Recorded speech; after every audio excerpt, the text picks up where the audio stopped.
Pre-drew the picture over there because it takes a little while. What you should recognize here, this is supposed to be the hyperbolic plane. Right? This is supposed to be the hyperbolic plane.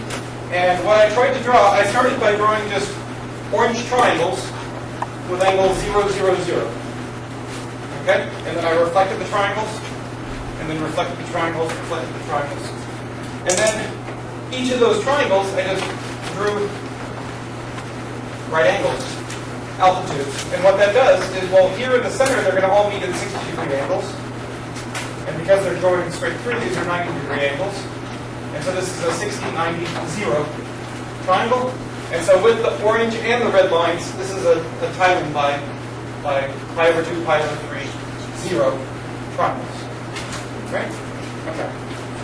And I want to use that for the final illustration of the day. But we're on day 10, last day. And the main thing that I want to do today is I want to do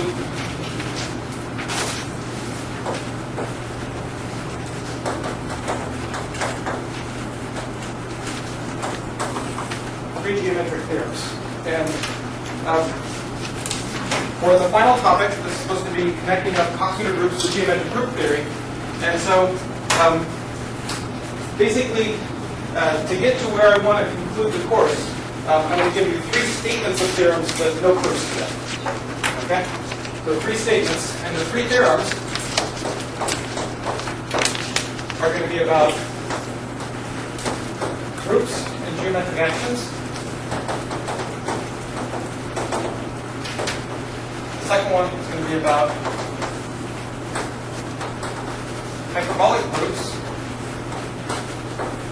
and what I'll call Romov's theorem. And the final one will be Coxeter groups.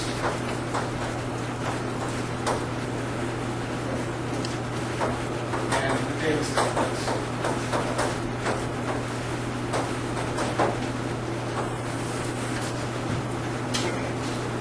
So this is a bit of a tall order. I should also say that I understand there's a algebraic geometry talk at 5, and so those of you that are algebraic geometry specialists might need to be taking those early. So, all right, so three theorems. The first one is about a completely arbitrary group. The second one is really about the start of the field of geometric group theory in the 80s. And then the third one is specifically about Coxeter groups. And I'm going to be using this diagram to illustrate the third. Okay? Because this is the illustration of the Coxeter group.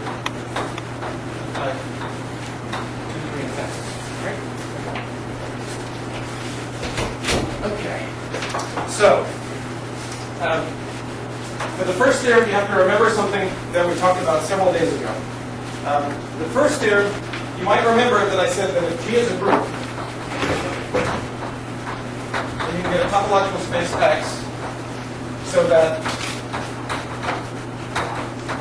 the fundamental group of X, maybe I should actually work this out, the fundamental group of X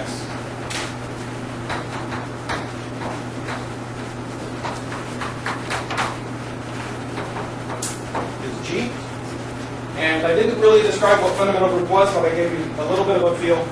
And I said that there's some sort of unwrapping. You can come up with this thing called the universal cover.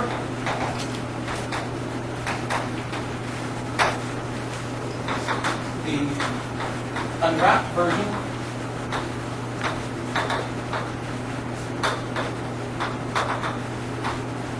and so from G you can build a topological space X, so that its fundamental group is G. You can then construct the unwrapped version, and what happens is that G acts on the unwrapped version. The illustration here was the main example to sort of give you a concrete example. G is Z. X ends up being the circle. And then the unwrapped version is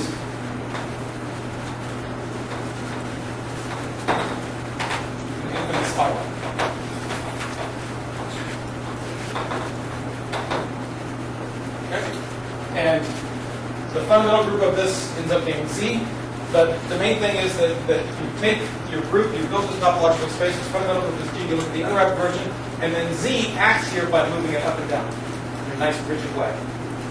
One moves it, one shifts it one up, two moves it two times around up, and what I'm really interested in is the group acting on the space. So, and the way we usually write that is we say that G acts on X. Here's a curvy arrow that indicates that G acts on X. The thing that I mentioned at the end of one of the lectures last week was that imagine that instead of just building a topological space, imagine that we actually build a metric space. If we actually build a metric space, then this is also a metric space.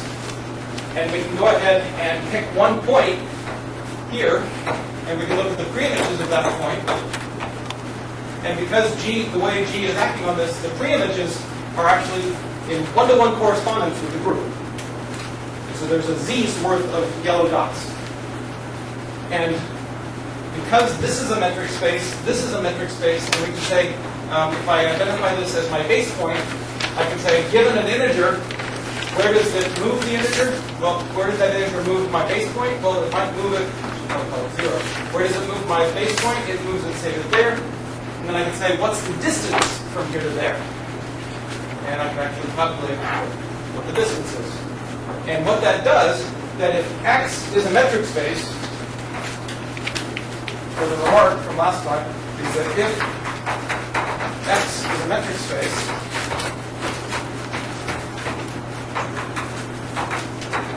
this induces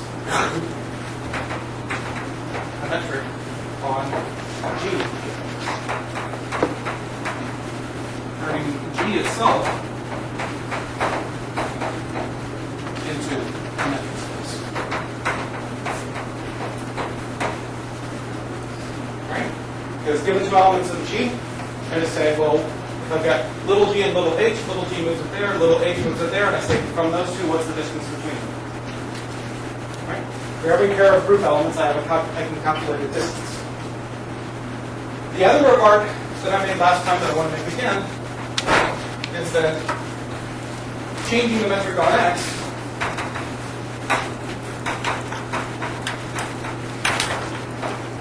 or changing X completely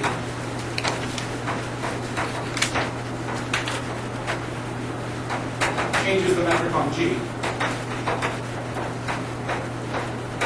But not that much. And what I want to explain now is I want to pick up where I stopped last week, and I want to explain this not that much. Okay?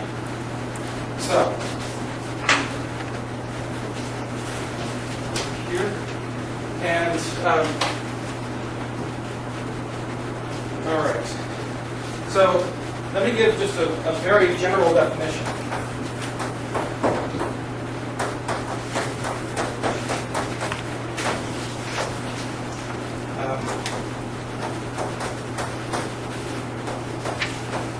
Suppose I've got x and y are metric spaces, dx and dy are metrics.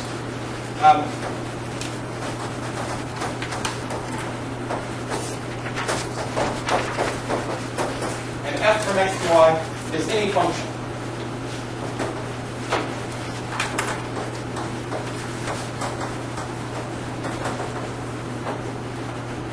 And I really do mean any function. I don't mean that it preserves metrics. I don't mean that it's even continuous. Absolutely any function whatsoever. Okay? What would it mean to say that x preserved metrics? It would say that I can calculate distances in x, and it should be exactly equal to the distance between your images. Right? And so f preserves distances if the distance, and I'm going to write something slightly different, the distance between f of little x and f of, I shouldn't use x and y, f of little a and f of little b is actually equal to the distance in y between f little a and f little b is actually equal to the distance between a and b back in the original. Right? If that was an equality, that would mean that f preserves distances. What's something slightly weaker is to say that f almost preserves distances up to a linear function. So suppose,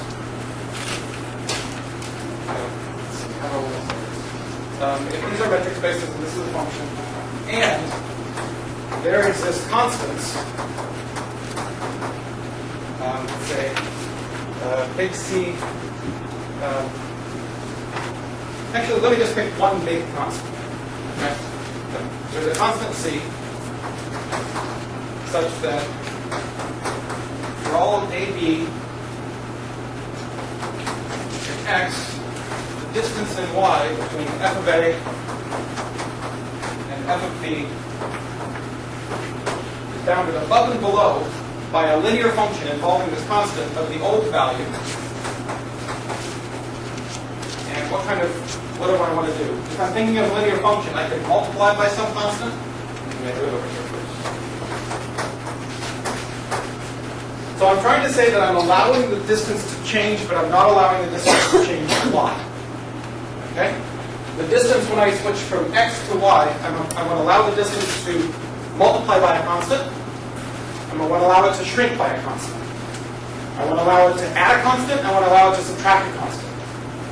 But that's it. So actually, I could have said there exist 4 different constants. So how much you can stretch, how much you can shrink, how much you can add, how much you can subtract. But you might as well just pick the biggest of the 4 and make that our big constant. So I can multiply by C, I can add C, I can divide by C, and I can subtract C. Okay? All right. So suppose we've got 2 metric spaces and we've got a function, arbitrary function, doesn't have to be continuous, from one metric space to another, and we say it's any function, and then suppose there exists a constant, so that for all points in the domain, when I look at the distance in the image, the new distance is bounded above and below by linear functions of the old distance. Okay? Then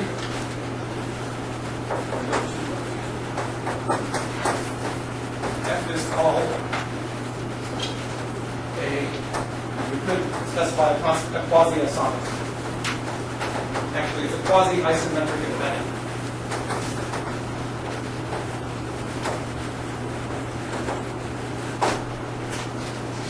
And I'll say what a quasi-isometry is in a second.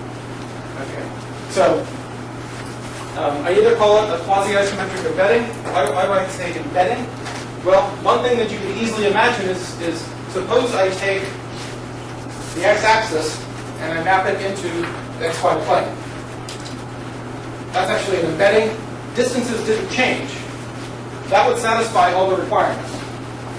But y ends up being very, very different from x. And so it's not that I'm saying that the 2 metric spaces are similar. I'm saying that x is similar to its image. Okay? X is similar to its image because distances in x look very close to the distances in the image. And above and below by linear constants. All right. One example of such a map, this to give you a little bit of a feel. Suppose I took x to be the real numbers, and I took y to be integers. Okay? Those are both metric spaces. Here we have arbitrary real numbers as distances. Here we have integers as distances. And suppose my map was truncate. Remove the decimal part of the real number. Okay? That doesn't change things very much. In fact, I could pick these constants, the multiplying and the dividing constants. I could make those 1, as long as I make these something like 1. Right? Because when I truncate, what's happening? I'm changing the value at most, adding and subtracting 1.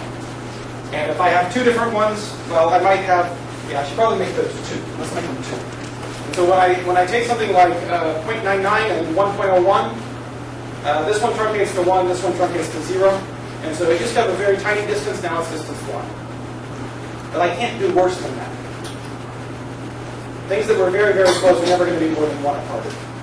And so that will actually count as a quasi-isometric embedding of the reals into the integers. Okay? So one thing that you should realize right away is that because we're doing this sort of fuzzy calculation of distances, because we've got this quasi in here, we're not really talking about embeddings. Right? The match from the reals to the integers is not 1-to-1. But it's sort of quasi 1-to-1.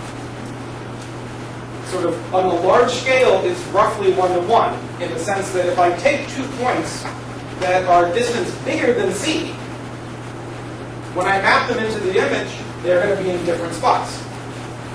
And so it's 1-to-1 on the large scale. So when I take points far apart, they stay distinct. And in fact, I can control how far apart they are in the image. Okay? All right. So the first comment about this definition is that quasi-isometric embeddings are quasi-injective. As far apart, stay distinct. Right? But as you can see from the example of the x-axis mapping into the plane, it's not necessarily quasi-onto. What would it mean to be quasi-onto? Quasi-onto, the notion that the geometric proof theorists usually use is to say that the image is quasi-onto should be that there is a constant, so that every point in the range is within that constant of something that's actually in the image. Okay? So that I can take an arbitrary point in y, and by moving it a bounded distance, a uniformly bounded distance, I can find something that's in the image of f. That's the notion of it being a quasi-onto map. Okay? And so, let me stop writing definitions. Let me go ahead and just say this. So, if it's a quasi-isometric embedding and it's quasi-onto, then we'll actually call it a quasi-isometry. Okay? Because with those 2 properties, the linear upper bound and lower bound, and quasi-onto, it turns out that if you have a metric space x and you have a metric space y, and you have a map from x to y, any old function whatsoever, and it's both a quasi-isometric embedding and quasi-onto, that implies that there's a quasi-isometry going back. That you can actually find a quasi-inverse. And a quasi-inverse would mean that you can find a g, so that when you push forward by f and you pull back by g, that you don't have to be an exact inverse. You don't end up exactly where you started. You need to end up within a bounded distance of where you started. Okay? And so you just add constants everywhere. All right? And the great thing about the notion of quasi-isometry, so quasi-isometric embedding means linear upper and lower bounds. If you add in quasi-onto, then it becomes a quasi-isometry. Quasi-isometry turns out to be reflexive and symmetric. That if you have a quasi-isometry from x to y, you can find a quasi-isometry from y to x. And if you think about the definition, if I have a map from x to y to z, and if I have 2 maps, one from x to y, one from y to z, and the map from x to y is a quasi-isometry for some constant c, and the map from y to z is a quasi-isometry for some constant d, then the composition of the 2 maps is a quasi-isometry for some new constant. And you can actually calculate what the constant would have to be, but it's some function of c and d. Okay? So the composition of quasi-isometries is a quasi-isometry. And because quasi-isometries have quasi-inverses, this becomes an equivalence relation. Okay? And so in this equivalence relation, so if I think about the x-axis going into the plane, that's not quasi-onto. That's not a quasi-isometry. It's just a quasi-isometric embedding. When I looked at the map from R to Z, that's actually onto. Right? So it's certainly quasi-onto. So the map from R to Z, where I just truncate the decimal, that's not only a quasi-isometric embedding, it's quasi-isomorphism. Which means that there should be a map going the other way. Is there a map from Z to R that's a quasi-isometry?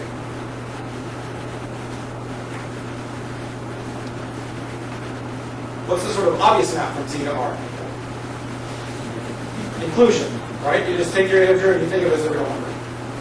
And I want to claim that that's the quasi-inverse, right? Because if you take a real number, you map it over by truncating, and you map back by just thinking that it's a real number, the two, where you started and where you ended, are very close to each other. They're within bounded distance, right? And so, under this notion of quasi-isometry, the real numbers and the integers are quasi-isometric to each other. That as metric spaces, under this sort of loose notion of equivalence, the real numbers and the integers look the same. Okay? So rather than requiring that the metric spaces be absolutely identical, we have this coarser notion of just saying they look very similar. There's a lot of properties of metric spaces that have to be preserved when you look at quasi-isometries. And so let me just give you a couple of quick examples. The real numbers are not quasi-isometric to the plane. The line is not quasi-isometric to the plane. And one way you can see that is one of the properties that you can have is that if you take something that's quasi-isometric to the real numbers, and I remove a large ball, then what I get is sort of two connected components. I can disconnect the real numbers with a large ball. Well, if I have a space that I can disconnect with a large ball, and I have a similar sort of, if I have a quasi-isometric space, let's say it's a connected quasi-isometric space, that needs to also be disconnectable with a large ball. Because I take my large ball here, and I look at the image here, and I make it big. I use the constants to make a big enough ball to contain the image of the other ball. Actually, you work at the inverse form. Anyway, you can use the disconnecting ball here to construct the disconnecting ball here. Okay? Knowing that you have quasi-isometries both ways. And so the fact that you can disconnect it, that you can coarsely separate, is something that's preserved. And that's not true with the plane. No matter how large of a ball I remove, it's still path connectable. And so there's no way that R2 can be quasi-isometric to the reals. Okay? All right. So this is a nice kind of concept, and the reason why I bring it up is that the metric that you get for G, that I have to say one more thing. If X is compact, let's say this is a compact metric space. Just to be accurate. If X is a compact metric space, then the metric on X tilde is quasi-isometric to the metric that we get on G. There's a natural map, let's say it this way. There's a natural map from G to X tilde that we've already used to define the metric on G. Right? How did we define the metric on G? We said, well, we pick a base point, we look at all of the ways that G moves around, we look at that collection of points, and now we're just calculating distances between those points. Right? So if I take G with this metric, and I look at the inclusion map from G over to here, well, distances aren't changing because I defined the metric on G, so the map here was the distance in the image. So this is actually a quasi-isometric embedding. G is a metric space, mapping over to X tilde as a metric space. Because of the way I define the metric on G, that's an isometric embedding. I don't even need the word quasi. Right? But if I have compactness of X, that actually is going to end up saying that it's quasi onto. That every point is within a bounded distance of one of the yellow points. Which means that the map from G to X tilde is actually a quasi-isometry. That the metric on G is in the large, and if you squint your eyes, it looks like the metric's on X tilde. Okay? The first theorem that I want to mention, and then I'm going to have to move on, unfortunately. The first theorem that I want to mention is that when you change X, or you change the metric on X, you get different metrics on G. But they don't change that much. All of the metrics on G are all quasi-isometric to each other. Okay? They're not exactly the same, but they're the same in this sense. there exists, if I give you one metric on G and I give you a different metric on G, then if I give you one metric on G and a different metric on G, constructed in this fashion, then what I am saying is that there exists a constant so that the identity map from G to G is a quasi-isometry this way, and the identity map going back for a different constant is a quasi-isometry going back. But the metrics in the first case, they stretch, they shrink, they add, they subtract. But it's a bounded amount of stretching and a bounded amount of tearing. That's the way some people sometimes talk about this. In other words, if you're staring at if you're not looking at metrics, if you're looking at quasi-isometry classes of metrics, and now technically I have to add the word finally generated, every finally generated group has an absolutely unique quasi-isometry class of metrics associated to it. Okay? And in fact, I want to introduce a little, and so what this is ending up doing is it's saying that as long as you don't care about the exact metric on the group, instead of just thinking of your group as an algebraic object, you can build a compact topological space that represents your group. You can take the universal cover, you can look at the group acts on it, you can use this to end up building a metric on your group, and then that metric that you produced is somehow inherent in the algebraic structure. Only the equivalence class of the metric only depends on the algebra of the group. Okay? And so suddenly groups have associated to them metrics. Or rather, not one particular metric, but a class of metrics. A class of metrics that are all very, very similar to each other. And what geometric group theorists end up doing is that from the group, you end up looking at the quasi-isometry class of metrics, and properties of this class end up telling you an awful lot about the algebra of the group. And as you can see in this example, if you think about this example, my G is the integers, my X tilde is the reals. Right? My G is the integers, my X tilde looks like the real numbers. If you actually think about it as a metric space. Right? I mean, the fact that I drew it as a spiral has no meaning for the metric. Right? So if I calculate how far this is from there, I actually travel along the path. And so the fact that the reals and the integers are quasi-isometric means that if I was trying, suppose I didn't understand the integers, and I was trying to understand the integers, I could understand certain of their I could understand some properties of the integers by understanding the metric of the reals. I can replace the integers with the reals. Okay? The second example is suppose I took z times z. If I take z times z, the topological space that has that fundamental group is the torus. The unwrapped version of the torus is just sort of a nice plane with built out of a nice square grid. So it looks like this. You just sort of think of wrapping it up into a big cylinder and then wrapping the cylinder up into a nice torus. Okay? And so this is the unwrapped version. This is the X tilde for z times z.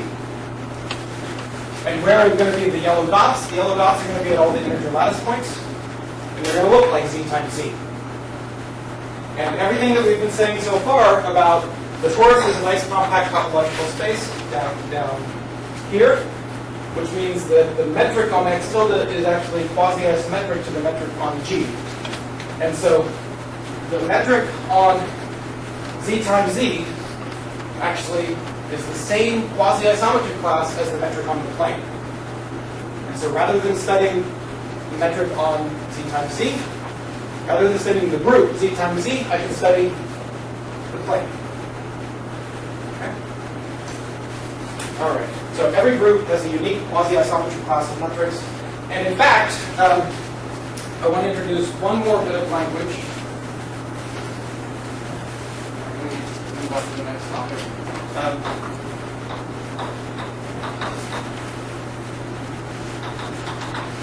G acts geometrically on X tilde if y. But you should be thinking X tilde. G acts geometrically on some topological space, I think it's called it, if it is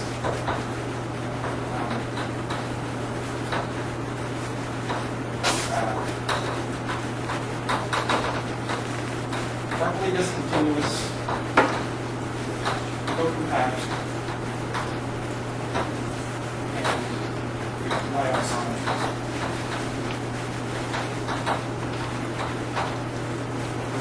So this is a mouthful, and I'm just going to say these very quickly. When you have a group acting on a space, one thing that you can do is like here. We've got the Coxeter group acting on H2. Right? The Coxeter group acts on H2 by the generators act by reflections, the products of generators act by translating, by flipping, by doing very restrictive things. Right? So this group acts on H2. Okay?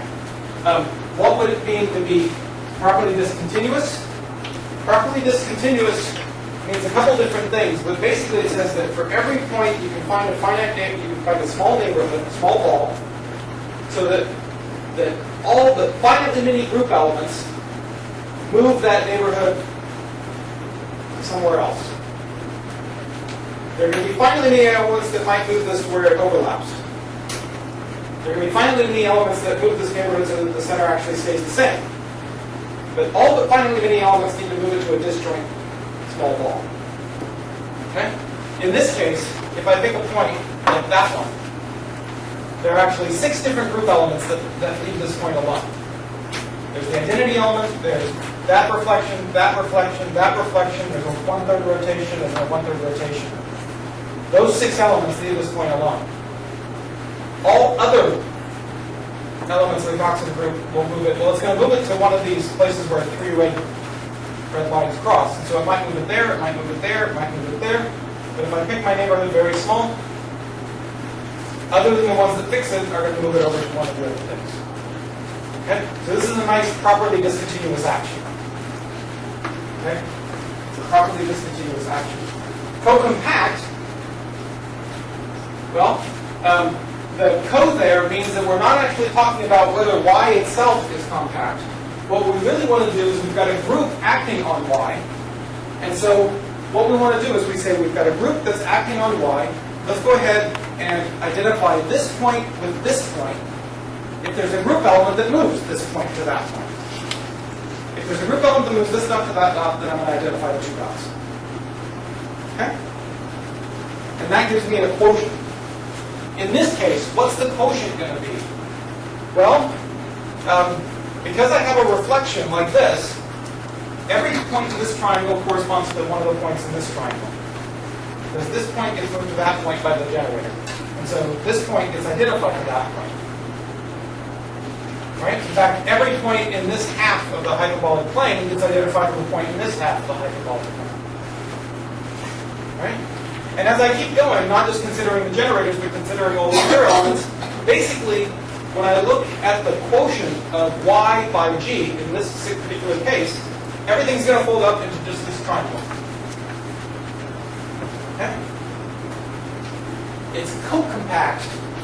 It's co-compact if y, quotiented by the group action, is compact. It's co-compact if y mod g, if y quotiented by the action of g, is compact. In this case, we get this triangle like this.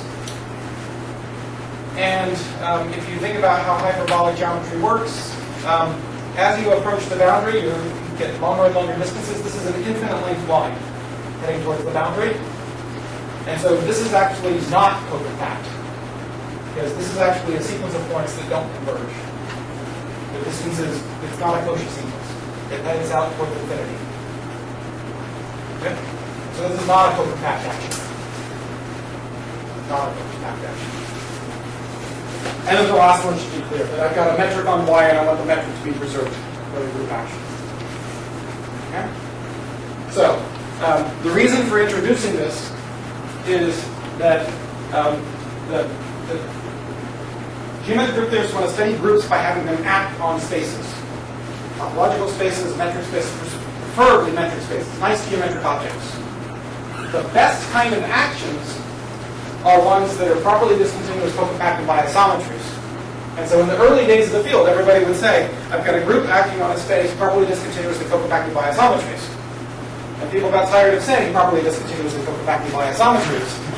And Jon McCammond came up with this wonderful idea of just saying, those are the ones we want, let's call them geometric. And so these are geometric actions. Okay? And so then you have a group acting geometrically. Great. Right? Much easier to say. And the thing that's really nice is that if you have a group that acts geometrically on X, on Y, then the metric on Y is quasi-isometric to the intrinsic class of metrics on G. Okay? As far as the metrics go, the metrics that you can put on G are the same as the metrics you can put on, that you see on Y. Okay? If G acts geometrically on Y, then the metric on Y is quasi-isometric to the metrics that you can put on G. Okay? And so as far as investigating the geometry of the group, you might as well study Y. The geometry of Y tells you about the geometry of the group. Okay? Because of that, you actually have the following nice fact. If G acts geometrically on X and G acts geometrically on Y, then X looks like the metrics on G, Y looks like the metrics on G, so X and Y look like each other. Right? Because quasi-isometries are equivalence relations. And one thing I should say is that if you want, one way to create a metric on G is, we talked about Cayley graphs a while back, right? That if you take a group, a finitely generated group, and you draw its Cayley graph, you have a dot for every group element, an edge for every generator, where you're right multiplying by something. And then what you do is you just declare all those edges to be length 1. Now you have a metric graph, and it gives you distances between vertices. That gives you a metric on G. The group acts on this metric space.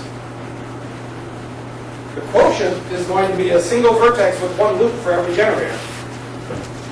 As long as you have finitely many generators, that's going to be a nice compact space. It's actually acting freely, which is even better than properly discontinuously. There are no non-trivial stabilizers. And so a group acting on its Cayley graph is a geometric action. A group acting on its Cayley graph is a geometric action.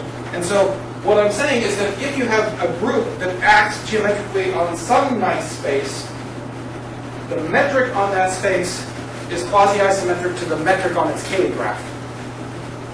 Metric on the Cayley graph of the group. And so the geometry of the Cayley graph is quasi-isometric to the geometry of the space.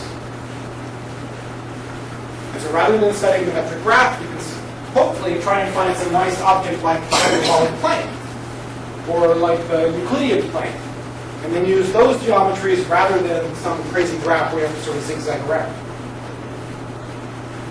All right. Okay, so that ends up covering the first topic, the groups of geometric actions. Finitely generated groups have metrics. The metrics belong to a single isometric, quasi-isometric class, and in particular, every finitely generated group will act geometrically on some nice topological space.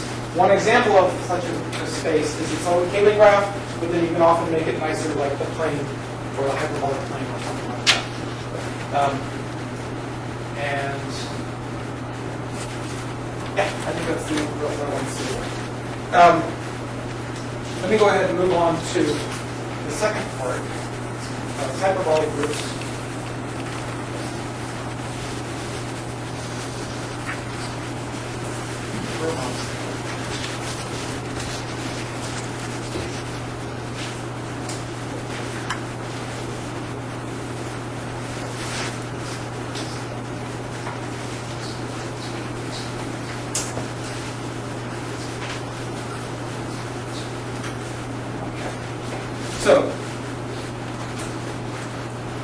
So Gromov is a differential geometer. He's still alive, he's still active, he's been doing all kinds of wonderful things. Back in the 1980s, he got interested in group theory.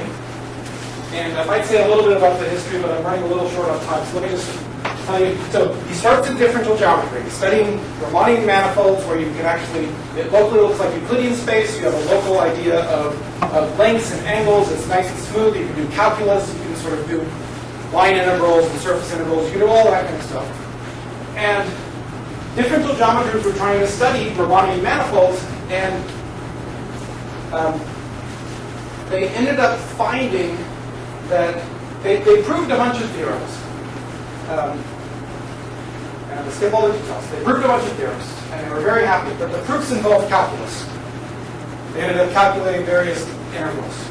And then the next generation of researchers tried to simplify the proofs. And they found that a lot of the proofs that they originally proved, particularly about what are called negatively curved Riemannian manifolds, a lot of the proofs that they originally came up with didn't really need calculus. They could actually come up with very simple proofs that avoided different derivatives and integrals.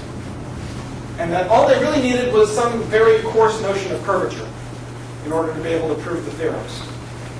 And in fact, what they really needed was they needed the following idea. They needed, for a lot of the theorems that differential geometers proved back in the 60s and 70s, what they needed was they needed thin triangles.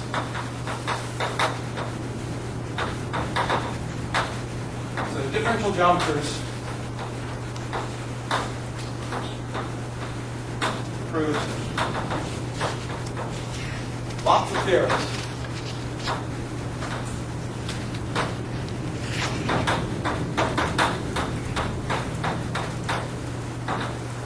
Just by assuming that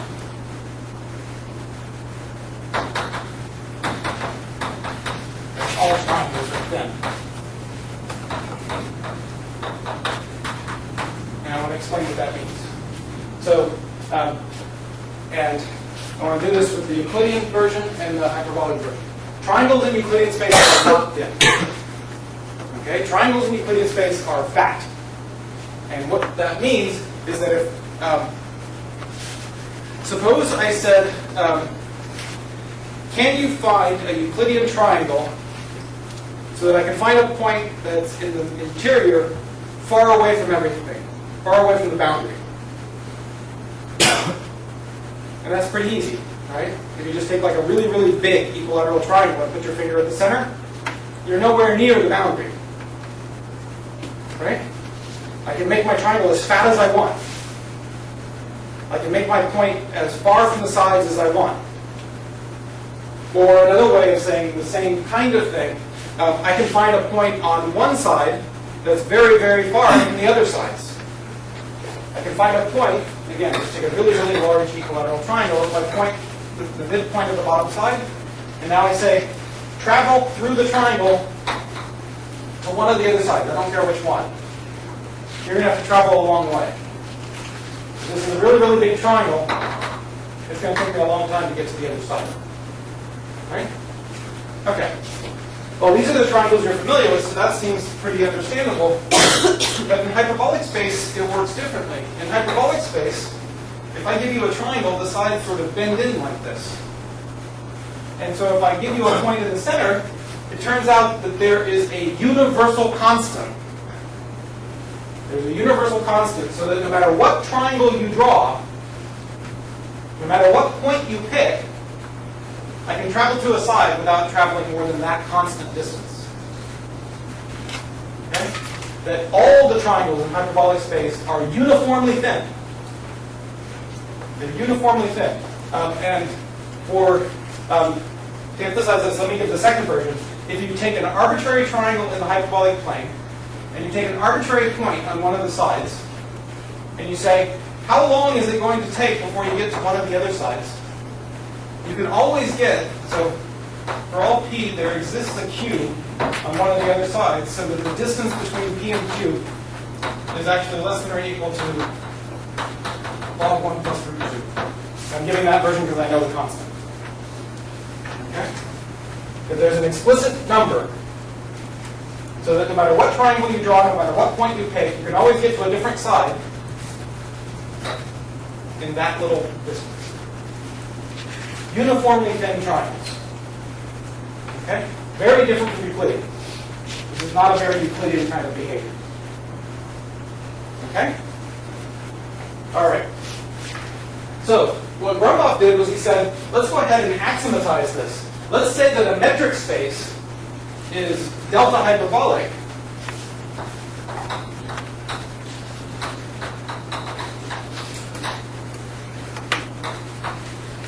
Well, what's the actual definition? I'm not going to write it down, but it should be slightly clear for you. A metric space is Gromov hyperbolic if for any triple of points, and for any choice of shortest paths, making a triangle, and for any choice of a point on one side of the triangle, I can get from that side to one of the other sides by traveling at most delta. Okay? So I'm going to say that a metric space is a delta hyperbolic space if no matter what kind of triangle I draw, so I pick 3 points, I pick 3 paths, shortest paths. I pick 3 points, I pick 3 shortest paths, I pick a point on one of the sides, and I ask, how far is it from the union of the other 2 sides? What's the minimum distance? And I want, for every triple of points, for every triple of paths, for every choice of a point, I want to be able to travel to one of the other sides in less than delta. Okay? So that's saying that every triangle in the space is uniformly delta thin. Okay? Uniformly delta thin. Okay. Then he went further. He said, a group is word hyperbolic, or actually later people started calling this Gromov hyperbolic.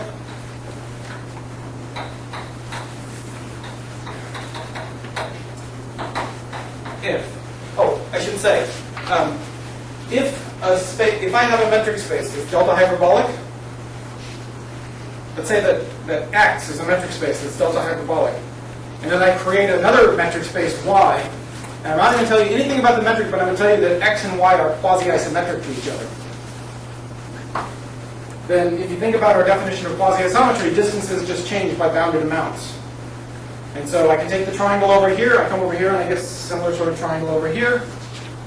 And then I say, well, distances here were bounded, so distances here are bounded. You can end up showing that if X is delta hyperbolic and Y is quasi-isometric to X, then Y is delta hyperbolic. And so there's some different constant, delta prime hyperbolic. And so being a hyperbolic space, a delta hyperbolic space, it turns out that it's not just a property of a single metric, it's actually a property of the entire quasi-isometry class of metrics. Either the entire class is delta hyperbolic or the entire class is not delta hyperbolic. Okay? Because if one of them is, then they all are. All right? So, what would it mean to say that a finitely generated group is hyperbolic? Being a group, being a finitely generated group, it has metrics associated to it. Right? From our group, we end up building metric spaces. Right?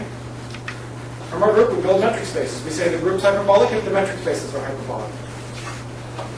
Right? Which, because all the metric spaces look the same, it's the same as saying that triangles in the Cayley graph are thin. So you just draw a graph, and you say, you pick 3 points in the Cayley graph, you find shortest paths, you pick a point on a side, you say, what's the distance to one of the other sides? And you ask whether that's always small, always less than some uniform constant. Okay? All right. So, hyperbolic triangles are thin. Thin triangles lead to good theorems. And so you start saying, well, let's just make these general definitions. Metric spaces are called delta hyperbolic if all their triangles are delta thin. A group is hyperbolic if the metrics associated to the group are delta hyperbolic. If its Cayley graph is hyperbolic. If anything that it's acting on geometrically is hyperbolic. And so I probably should include the delta all the time because we're not talking about actual hyperbolic space. We're just talking about something that is like hyperbolic space. Triangles are thin. Right? Triangles are thin. Okay. So, for the second big theorem that I want to mention, that I'm calling Gromov's theorem, I need to go back to something else that we talked about earlier in the course. And that is, we talked about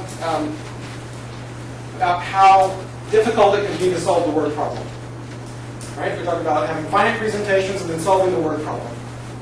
And that there are some presentations where you can't write a computer program to determine whether elements are equal or not. Right? And sometimes you can.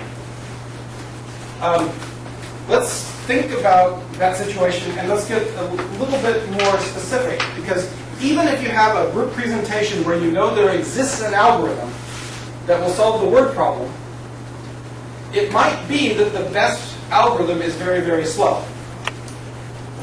Right? And so you might want to worry about the speed of the algorithms. And so the speed of the algorithm, let's go ahead and have a way of measuring this. Suppose I said I'm interested in whether u is equal to v. And certainly if I give you really, really long words, it's going to take the algorithm longer. Right? Because it has more to deal with. If it's trying to simplify the words, it's going to take longer to simplify. Everything takes longer if you've got longer input. And so let's let the sum of the lengths of the two words, let's just call that n. Okay? And what we're interested in is what is the length of time the algorithm takes as a function of n, as a function of the length of the input. Okay? So if I give you two words whose combined length is 1,000,000, how much time does it take? Is it basically a constant times 1,000,000? Is it 1,000,000 squared? Is it e to the million? Is it linear, quadratic, polynomial, exponential, n log n, e to the n? I mean, we can sort of look at the whole hierarchy of how fast algorithms run, right? So, it turns out that if you've got one particular presentation of a group, and you look at a different presentation of the same group, the best algorithm for the first presentation will basically be very similar to the best algorithm for the other presentation. It's really a property of the group, not a property of the presentation. And in fact, when you change from one presentation of the group, different set of generators, different set of relations, when you change from one presentation to a different presentation, essentially the only thing that happens to your time function is it changes the constants a little bit. Okay? In fact, it replaces your variable by a linear function of that variable. Replaces x with ax plus b. And so if it used to be quadratic, it's still quadratic, just with different constants. If it used to be exponential, it's still exponential, just with different constants. Okay? All right. So then we can say, rather than talking about how easy it is to decide the word problem for a single group presentation, we can talk about how easy it is to decide the word problem for a group. It doesn't depend on the presentation. Well, what's the fastest that it could run? The fastest algorithms, the absolute fastest algorithms, well, if you've got a program that's going to take u and v and then give you an answer about whether u and v are equal, there's one thing your program has to do, and that is it has to actually read u and read v. All right? It's not going to be able to tell you whether two words are equal if it doesn't know the words. And so the very first thing that it has to do is it has to read through what the words are. All right? It has to read your input. That's going to take n time units. All right? If it's linked in, it's going to take n units of time if it reads one letter a second. Right? Millisecond, whatever it is. 1 unit of time. So the best possible algorithm, there are some groups where basically you input u and v, the computer program just reads through, does a few calculations and does it, but it reads through, and essentially as soon as it gets done reading, it tells you the answer. Right? If you're dealing with the free group, you basically look for cancellations, and by the time you're done, you get reduced words and you just answer. Everything's the same rate or not. Right? And so the free group has a word problem that can be solved in linear time. You read through the input, and in a constant time going through the input, it gives you the answer. And you might say, well, what kinds of groups have linear solutions to the word problem? Right? Since we know it's a property of the group, you might say, well, let's turn the question around. We know that Some groups have unsolvable word problems. Some groups have solvable word problems. The ones with solvable word problems, we can pay attention to what's the best solution. The best possible solution is linear. And so the groups that have the best possible solution to the word problem are an interesting class. So let's just investigate what groups have linear solutions to their word problem. Okay? And so this was an idea that was already around. But the thing that happened in 1985 is that Gromov proved a theorem that said, maybe this is worth writing up.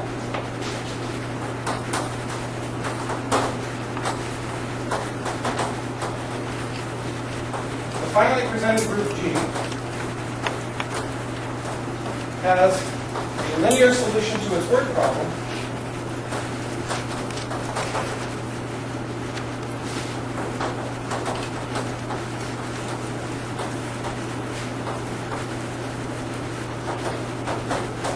if and only if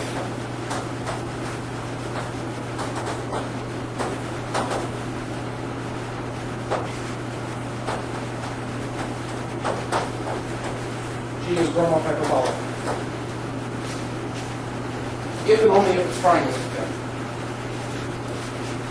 If and only if its intrinsic geometry looks like the hyperbolic plane.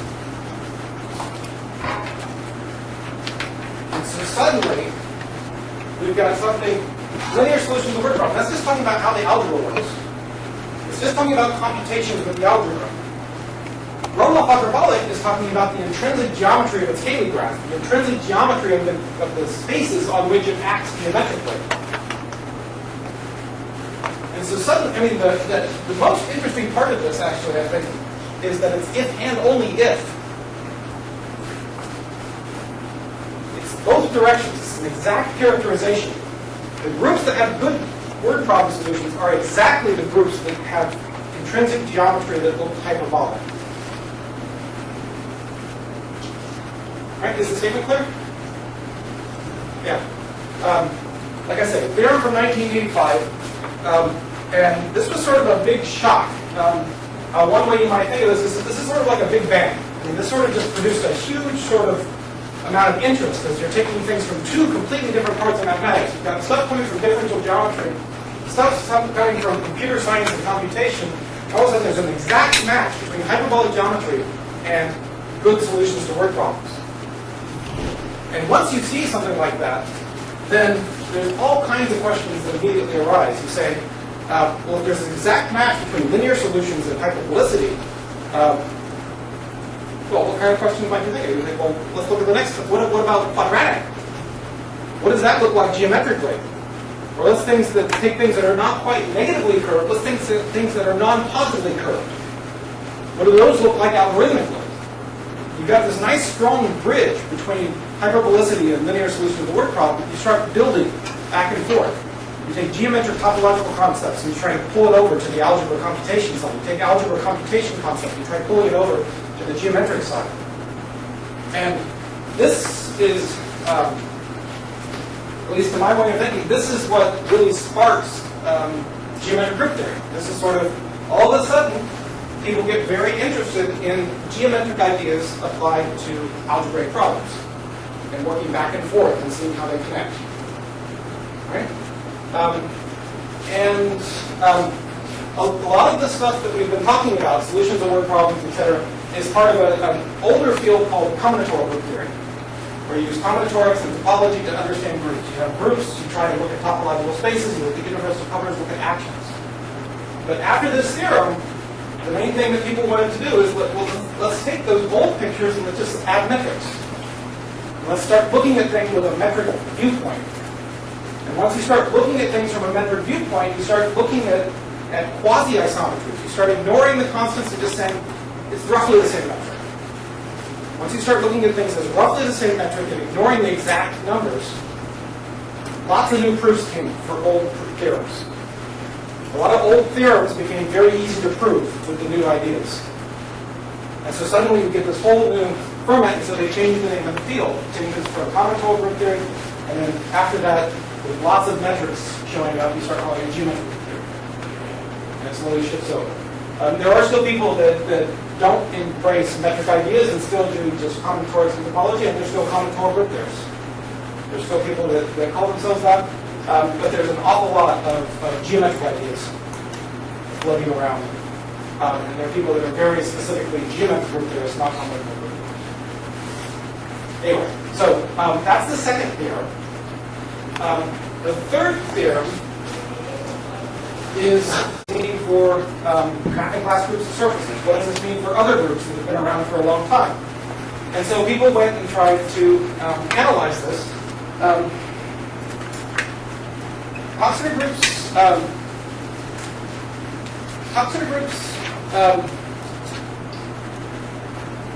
It's a little bit tricky because you want to have a geometric action.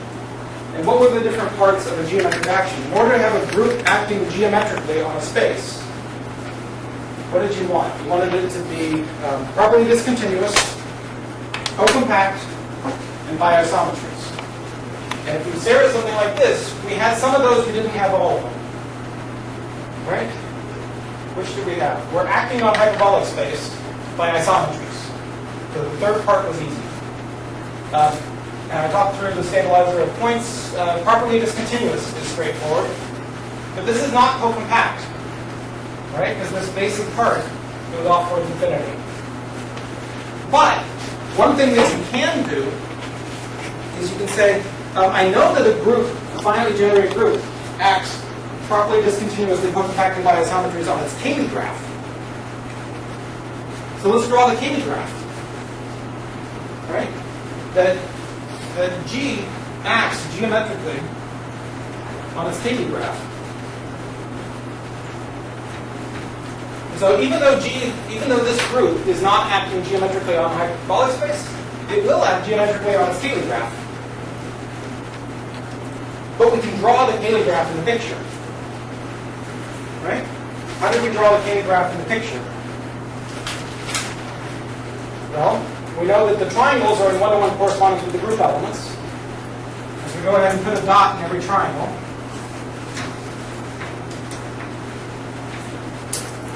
Right? And then what do we do?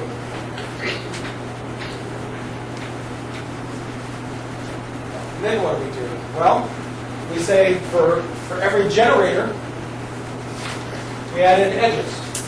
And in this case, there are 3 generators, we're going to end up looking like that. Right?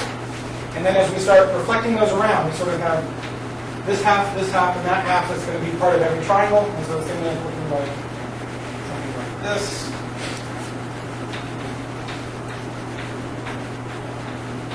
There are 3 different generators. There really should be 3 different colors. And I'm running out of colors.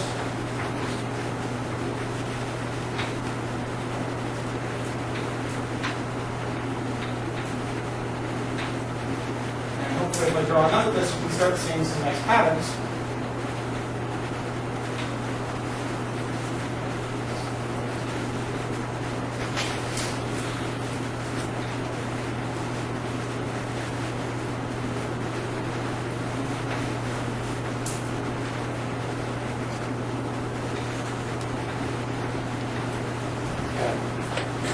Probably would help if I start shading some things in.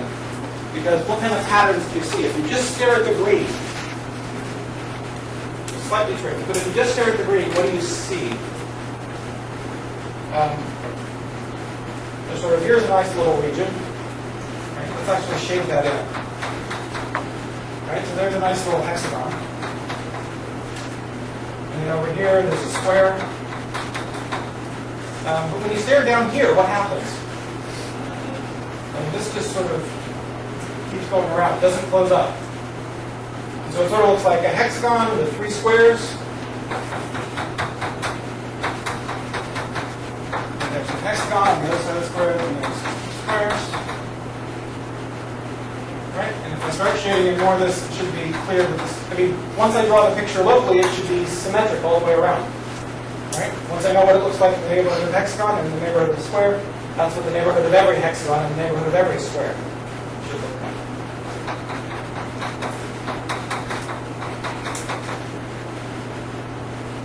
Right? Okay. And so not only is this Coxeter group acting on H2, it's acting on the hyperbolic plane, but it's not acting in a nice way. Not nice enough. It's not acting geometrically, because it's not acting co-compacted. It's not this sort of cusp heading out toward infinity. And so that says that the geometry of this group is not like the geometry of the hyperbolic plane. They're not quasi-isometric to each other. But it will be quasi-isometric to the geometry of its Cayley graph. So let's go ahead and draw the Cayley graph. And in fact, even if I fill in this square with a square, and I fill in this hexagon with a hexagon, what's going to happen when I quotient by the group action? When I quotient by the group action, all of the dots are equivalent, right? All of the dots are equivalent. If I actually colored the green edges 3 different colors corresponding to the generators, there's only 3 equivalence classes of edges. And so when I quotient this filled-in complex, the Cayley graph with the hexagons and squares added in, so this group G acts on the Cayley graph with the hexagons and squares. When I quotient by the group action, I'm going to get a single vertex, 3 edges, a square glued on, and a hexagon glued on. Because all the squares are equivalent, all the hexagons are equivalent. And there'll be a little bit more identification because different parts of the hexagon are actually equivalent to each other. But it's at most a vertex, 3 edges, a square, and a hexagon. In particular, it's compact. And because it's compact, we could put a metric on this, right? Probably the easiest metric, let's forget it's out of hyperbolic space. The easiest metric we could put on this, let's think this actually is Euclidean square. Right? Might as well. Make this a Euclidean square, make this a nice regular equilateral hexagon. So this would actually be built up out of nice Euclidean things. And so then we can define distances that way. So after I fill this in, the distance between here and here is no longer 2, it's going to be more like 2 square root 2. So I can cut across the center. But that's a minor change. That's not changing it, other than changing it up to quasi-isometry. And so I've now got this nice Cayley graph plus Euclidean polytopes. My group is acting on the Cayley graph with Euclidean polytopes. It's acting by isometries, it's acting properly discontinuously, and it's acting co-compactly. So that says the geometry of this is the same as the geometry of the group. Okay? And in fact, just to conclude things a bit, once you've got this nice link between linear solutions of the word problem and Gromov hyperbolic, I said the next thing that you might try is to try and weaken the things. Try and look at quadratic solutions. Try to look at non-positive curvature. And there's a whole theory that I'm not going to have time to introduce. There's a whole theory of non-positively curved spaces. It's kind of like this negatively curved theory, but you allow stuff that looks Euclidean. Euclidean isn't hyperbolic. Euclidean has nice big fat triangles, but if you frame things correctly, even allowing for big fat Euclidean triangles, if you put the right hypotheses on your space, non-positively curved, locally Euclidean spaces still have nice theorems associated to them. You can still prove your theorems. And the final theorem that I want to mention is the following, that why was there a hexagon here?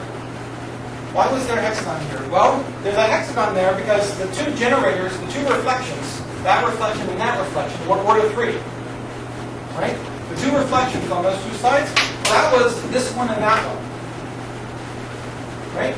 And that is a spherical Coxeter group. Right? 2 dots to the 3 is a spherical Coxeter group. And it ends up giving us the Cayley graph of the spherical Coxeter group. And because it gives us the Cayley graph of the spherical Coxeter group, when we did spherical Coxeter groups, I said when you've got your fundamental domain, one thing that you can do is take a solid ball, think marble, of radius a half, and drop it into your fundamental domain. It'll come to rest at some point, and when it comes to rest, it's actually touching all of the walls. When you now reflect, and you look at the distance between the centers, it'll actually be exactly distance 1, and it'll travel through that point of tangency. Okay? So you take a fundamental domain, drop a marble of radius a half, and now reflect. the centers of the marbles will end up creating a convex hull where all the edges have length exactly 1. Okay? And so here I would just have an angle, and I take a circle of radius 1/2, drop it in so that it touches, so that this is 1/2 and that's 1/2, and they're intersecting perpendicularly. Then when I reflect, these are all length 1. Okay? And these are what I was calling Coxeter polytopes. So for every spherical Coxeter group, there's a nice Coxeter polytope where every edge has length 1/2, length 1. Okay? So we're building up to the theorem about Coxeter groups. So imagine that you take an absolutely arbitrary Coxeter group. Okay? Take a random diagram, random Coxeter group, draw its Cayley graph. Okay? Inside the Cayley graph, you might find things that look like finite Coxeter groups. And in fact, you'll find them exactly when your diagram has subdiagrams that look like spherical Coxeter diagrams. Right? And so like here, this is not the diagram of a spherical Coxeter group, but that's giving us the squares, and that is, which is giving us the hexagons. Right? And so you look for the subdiagrams that give you spherical Coxeter groups. Then you go over to the Cayley graph, and that gives you the Cayley graph of a spherical Coxeter group. We're thinking of the graph as having all edges length 1. Now take the Coxeter polytope as a nice metric Euclidean object and glue. Attach it to the Cayley graph that you see. Okay? Because that's why I was saying take a Euclidean hexagon and glue it in. Well, but then you also have, this is just the one generated by these two, it's going to have conjugates. There's going to be another one over here, another one up there, another one over there. And so all the conjugates of this finite Coxeter group also glue in hexagons. Also glue in Coxeter polytopes. And so here's the recipe for building a space. So start with a Coxeter group, build its Cayley graph. Stare at the Coxeter diagram, look for subdiagrams that are spherical. If the subdiagram is spherical, go over to the Cayley graph and you'll find the Cayley graph of that spherical Coxeter group. Glue in the Coxeter polytope. And then do it for all conjugates of that, all the cosets. Do that for every possible subdiagram that's spherical. Okay? And so like here, we only have 2 subdiagrams of the sphericals, we glued in the hexagons and the squares. The theorem, so once you've added these cells to the Cayley graph, this is called the Davis complex, which is what's in the title of this section. It's the Davis complex. And Mike Davis, who wrote one of the books that I was showing you the other day, had one of his students in the late 1980s, Gabor Musang, who's a Hungarian mathematician. He said, there's this natural Euclidean metric on there. Try and prove that this is a non-positively curved space. Try and prove that this has nice properties, nice metric properties. And Musang proved it. That was his dissertation. And so every Coxeter group acts geometrically on a non-positively curved piecewise Euclidean space. Just by taking the Cayley graph, gluing in Coxeter polytopes. One thing that ends up proving, by the way, is it ends up proving that once you glue in the hexagons and the squares, you get a nice contractible thing. And so this is a really, really nice space that tells you an awful lot about the original group. So, the theorem about Davis complexes. So every Coxeter group has a Davis complex. It's Cayley graph plus the polytopes. That's non-positively curved, and the action on that thing is geometric. Probably discontinuous, co-compact bi-isometries. And so the metric on this piecewise Euclidean space, just nice Euclidean polytopes glued together in a nice regular fashion. The group is acting co-compactly, the space is built out of Euclidean pieces, and it's got non-positive curvature, and so you have lots of nice theorems. And it sort of explains in a new vantage point why Coxeter groups have such nice properties. And so as a geometric group, there's the Davis complex with the Musang metric, and this theorem saying that it's acting geometrically is the start for the stuff that has been done on Coxeter groups since 1990.